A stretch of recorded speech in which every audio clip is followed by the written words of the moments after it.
Hi everyone and welcome. Today I'm going to talk about all the books that I think are perfect to read in spring. Now of course most books on the list are fantasy books, but I do have some sci-fi in between as well. Spring is a difficult list for me to put together because I do know that most people think fairy tales, perfect to put into the spring recommendations list. However, I actually think that most fairy tales are more fall themed, both in the theme that they discuss as the setting. Often they have a forest-like setting and they have nature-based magic that I just connect to fall a little bit more. So yes, I do have some fairy tales here to recommend to you, and these are very spring feeling in my opinion, but I also have some other books to mix it up. So for me, spring is the season of new beginnings, it's the season of hope, and I wanted to have that in my books as well. So these are very hopeful books, very heartwarming reads, and just in general, books that make you feel light. So both in terms of prose, because I do think that beautiful prose and a very light-headed prose almost fits spring perfectly as well.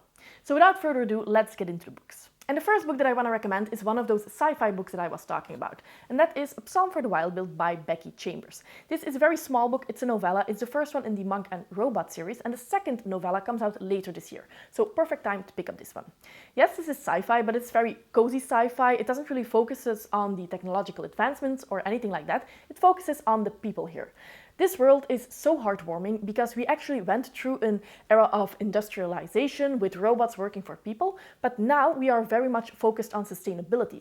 And we actually follow Dex, a tea monk who basically goes from city to city to serve tea to people and to listen to their stories. But one day they decide that they don't really know if that's what they want to continue doing, and they go into the wilderness and meet one of the robots there, and they have conversations with this robot. It's so heartwarming, it's so hopeful for the future, and I just think that if you need a lift me up a little bit, this is perfect for that. Next up, I might have a strange recommendation because this is actually the third book in a trilogy, but this one particularly just really felt like spring to me. And that is Child of the Prophecy by Juliette Merlier. So this is the third book in the Sevenwaters trilogy, and of course the Sevenwaters trilogy feels like one big fairy tale anyway, and especially this third book. In each of the books you have a romance that is at the center, and that's true for this one as well, but what made it more of a spring feel to me is the setting. So this starts off close to the sea, you have the sea breeze, you have an open plain, and that just screams spring to me, but also the ending of this entire trilogy, and then especially of course this third book that I will not spoil to you, but has a very spring feel, and just in general this is more of a feel-good book I felt than the first and the second one. So yes, we are actually hosting a read-along for this trilogy, and if you decide to join us, which I will link all of the information in the description box down below, you will be reading Child of the Prophecy towards the end of spring, which I think is absolutely perfect. Next up, I quickly want to mention another sci-fi novella, and that is This Is How You Lose the Time War by Amal El Motar and Max Gladstone. So again, this is a sci-fi novella because there is some time traveling here that is at the center of the plot, but this doesn't really feel like a sci-fi book because basically you get into this book and it's time traveling. It happens. Just deal with it. You will not get an explanation, just know that this is what is possible. So it doesn't really feel like we are really exploring any technological advancements or theories or how this can be possible. And in its center, this is actually a sapphic love story, where we are reading letters between two agents on opposite sides of war, and as these letters progress and as you're reading more and more, you actually start seeing that there are feelings between these two characters. I thought this was beautiful. This definitely has that purple prose that I associate to spring, that just, I'm not saying that this is an easy read, but it's more of a light read, I feel. I feel lighter when I'm reading this kinds of purple prose. So also in that sense, I think that it perfectly fits spring. And actually this one and the Psalm for a Wild Build novella, I do have a spoiler-free review for both of those that I will link in the description box down below. Next, I have a Greek myth retelling. Now, don't be alarmed, Greek myth retellings are often Greek tragedies, so I think that that's too heavy for spring. That's something that we would keep until summer. However, this one is the most hopeful that I've read, and I do think that you will be satisfied when you read the entire book and when you get to the ending. And that is Circe by Madeline Biller. Now, of course, for the last novella, I talked about purple prose and how reading that and feeling light and feeling like that's just a beautiful way to tell a story is perfect for spring, and that definitely fits this book as well. This is beautifully told. You have the story of Circe, of course, who is a witch in Greek mythology and how she lives on the island of Aiaia. This is a feminist retelling of that story, but throughout the entire book I had the feeling of hope, and because of that I think that this one is one that you will definitely enjoy in spring. Next up, I have a beautiful fairy tale novella that I recently read and absolutely adored. And that is The Empress of Salt and Fortune by Ni Vo.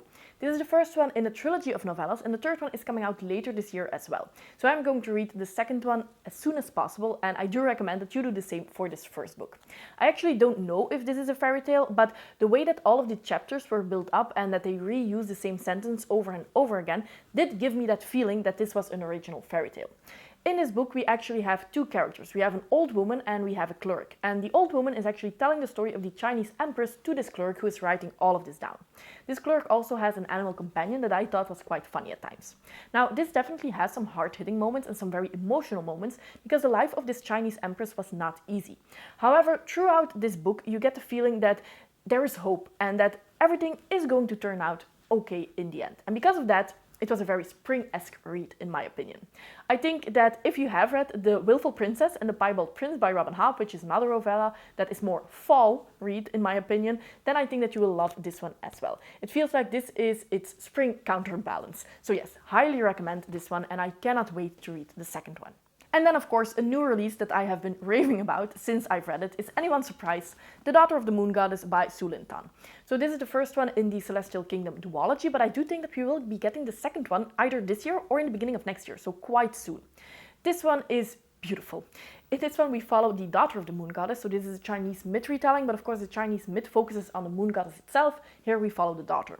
And she is on a quest to save her mother, and because of that she infiltrates in the Celestial Kingdom, trying to get higher up and then have the power to actually save her mother.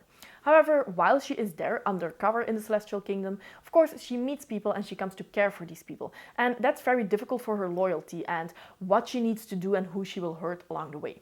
I thought that this was beautiful. I really came to like our main character and how this was a strong female main character. And there's also a romance in here. And to be honest, I thought that was such a sweet and pure and innocent romance, even though there's a love triangle going on.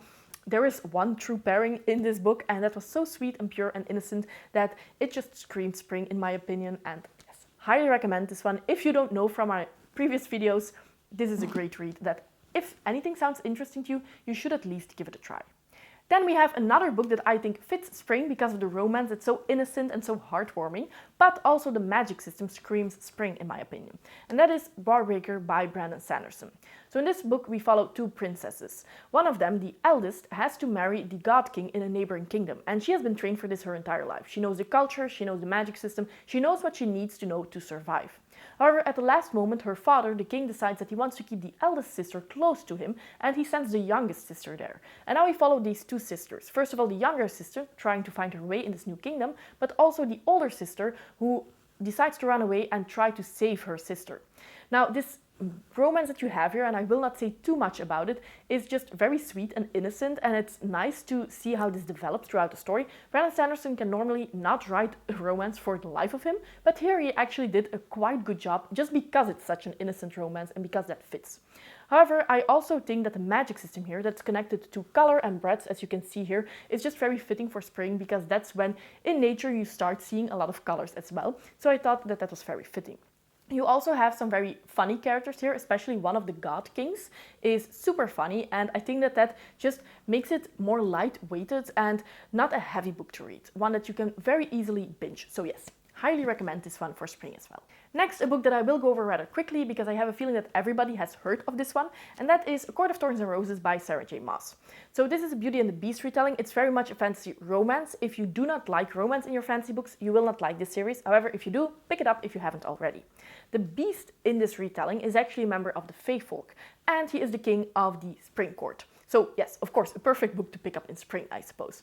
I think that this first one feels very spring-esque, especially in the beginning when our main character is trying to figure out what the court is all about, and she's exploring the spring court and she is going into nature, and all of that felt very spring-esque to me. So one that if you want to pick it up, now is the perfect time.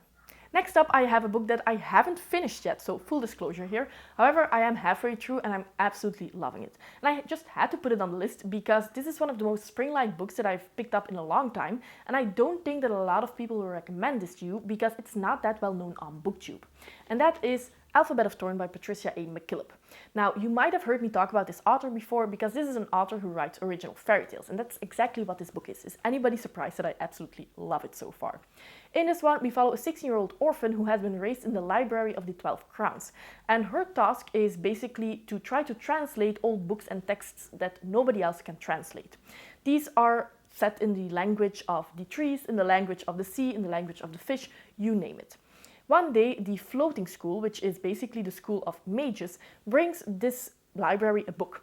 This is a book that nobody can read, and the mages think that there is a spell connected to it. However, of course, our orphan is able to read it, and this brings her in an entire magical world.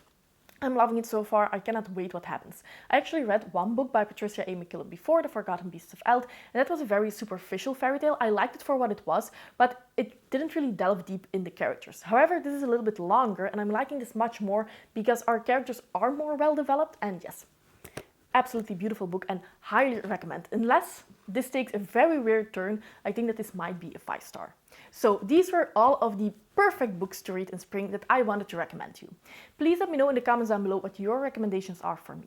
Now, I think that spring is also the season that is perfect to read some fantasy romance. I had some on this list, but I also have a complete recommendations for all fantasy romance books or just fantasy books that have a nice romance that I will leave here and that you can watch next if you want to. As always, I hope that you enjoyed the video and see you next time. Bye!